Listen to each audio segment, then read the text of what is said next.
Breaking developing news in the Boston Marathon bombings. Tonight, the FBI is releasing more details about the shooting death of a friend of bombing suspect Tamerlan Tsarnaev. Federal agents and Massachusetts State Police were questioning the 27-year-old Chechen immigrant in Florida this morning when things took a violent turn, and law enforcement sources tell CBS News that investigators were looking into possible links between the Tsarnaev brothers and an unsolved triple murder in Waltham. Eyewitness News reporter Susan Campbell is live in the newsroom now with the developing details.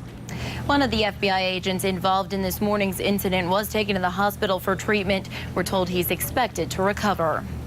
A friend of one of the alleged Boston Marathon bombers was shot and killed by a federal agent this morning in his home in Orlando. I heard a couple loud bangs, and then I walked outside and I seen a couple cop cars riding by. The FBI says Ibrahim Todashev lunged at law enforcement officials with a knife during an interview.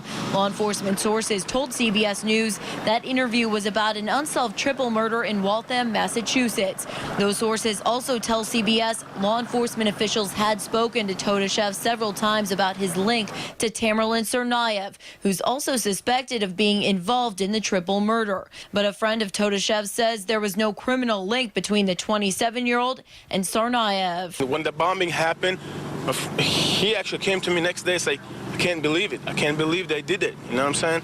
And the FBI started following him, starting asking the questions, why you guys, what kind of connection do you have with them? You know what I mean? We're trying to make the connection between them, you know what I mean? But there's no connection. Todashev was a former mixed martial arts fighter who lived near Boston last year. He was arrested earlier this month after getting into a fight over a parking space.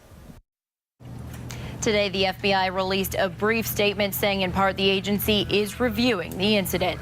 Live in the newsroom, Susan Campbell, Eyewitness News.